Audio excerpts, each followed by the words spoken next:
জি, মোটামুটি ভালো লাগছে। বান্দরবানের পরিবেশটাকে পছন্দ হয়েছে, ভালো হয়েছে। মানে মেসেজটা খুব সুন্দর হয়েছে, যে একটা মানে ব্ল্যাকমেল এফেক্টটা খুব ভালো লাগছে আর কি। মোটামুটি টোটালি দেখলাম, ভালোই লাগছে। উনি যে আসলে সন্ত্রাসী যেরকম দমন করার জন্য যেরকম যে ইয়া লাগে, মোটামুটি ভালো লাগছে আর কি। ডার্ক ওয়ার্ল্ডটা ভালো লেগেছে। হ্যাঁ, যারা ক্রিমিনালদেরকে ডেফিনেটলি এভাবে যেটাই হোক ক্রিমিনালদের একটা বিচার হওয়া উচিত, অন্যায়ের বিচার করা উচিত, হওয়া উচিত আল্লাহর পক্ষ থেকেই হবে, এটাই বোঝানো হয়েছে। গল্পের প্লটটা খুব ভালো ছিল। দেখলাম মাশাআল্লাহ, এই যুগের জন্য, ছেলে মেয়েদের জন্য, ইয়ং বয়সের ছেলে মেয়েদের জন্য এই ছবিটা খুবই গুরুত্বপূর্ণ। এই ছবিটা সমাজের জন্য শিক্ষণীয় মেসেজে মেয়েদের ক্ষেত্রে যেই মানে সমাধানগুলো ছিল সুন্দর ছিল, সব মিলে ফিনিশিংটা সুন্দর ছিল। আমার কাছে সব কিছু মিলিয়ে অ্যাকশনগুলো ভালো ছিল, হিরোকে ভালো মানিয়েছিল অ্যাকশনগুলো। খুবই দুর্দান্ত একটা গল্প।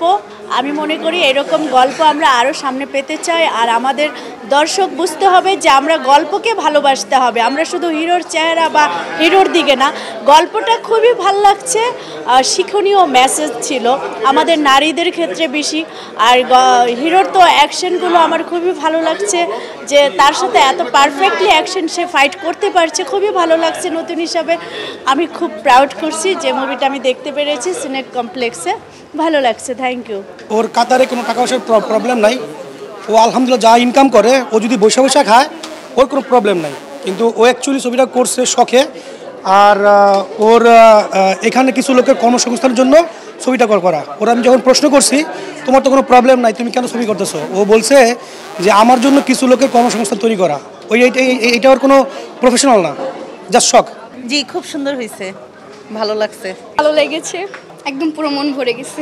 ভালো লাগছে ভাই, অনেক ভালো লাগছে। হ্যাঁ, খুব ভালো লাগছে। প্রথম হিসেবে অভিনয় করছে, খুব সুন্দর অভিনয় হয়েছে। অবশ্যই দেখতে বলবো, দেখুক, দেখে সাপোর্ট দিক, দেখা উচিত, দেখা বুঝতে পারবে যে ছবি খুব সুন্দর অভিনয় করছে। সিনেমাটা মানে আমি মূলত ঈদে সব সিনেমাই দেখি, গত ঈদেরও সবগুলো ছবি দেখছি, এই ঈদেরও এইটা সব প্রায় 4টা ছবি দেখা হয়ে গেল অলরেডি। খুব ভালো লাগার জায়গা হচ্ছে আমার খুব একজন প্রিয় অভিনেত্রী হচ্ছে দীপা খন্দকার।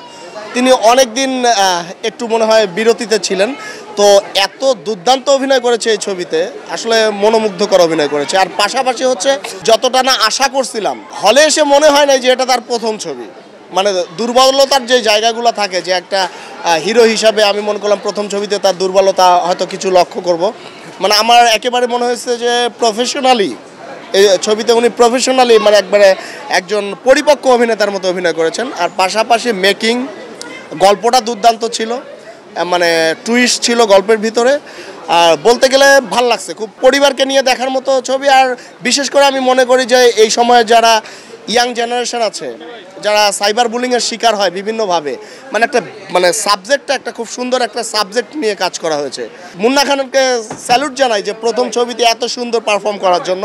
পাশাপাশি দীপা আপাকে আমার পক্ষ থেকে একটা কংগ্রাচুলেশন জানাই, কারণ হচ্ছে এত সুন্দর অভিনয় করছেন যে আমার স্যাটিসফাই সবাই। নির্মাতার চোখে যদি বলতে যাই, আমি বলবো যে 100তে 100 দুর্দান্ত মেকিং হয়েছে। আর ক্যামেরা ওয়ার্ক দুর্দান্ত ছিল। বিশেষ করে আমি ক্যামেরা পার্সন কে ছিল, আমি মানে হয়তো একটু পরে ঢুকেছি জানি না, ক্যামেরা পার্সনকে আমার পক্ষ থেকে একটা স্যালুট দিতে চাই, কারণ দুর্দান্ত ক্যামেরা ওয়ার্ক হয়েছে। এডিটিং ভালো ছিল। আরেকটা ভালো ছিল হচ্ছে বিজিএমও চমৎকার ছিল।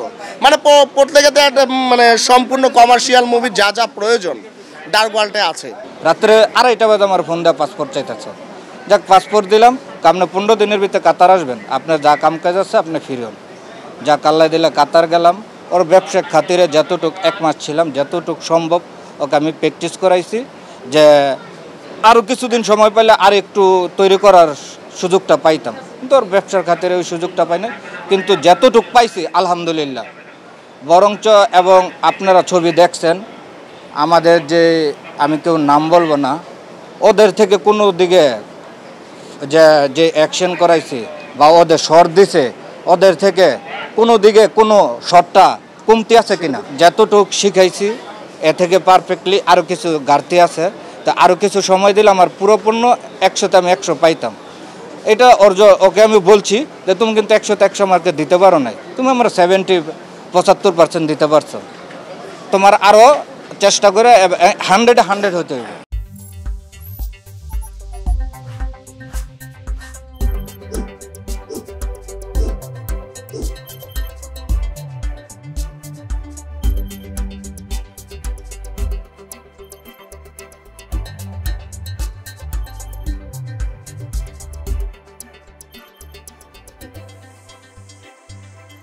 টিভি।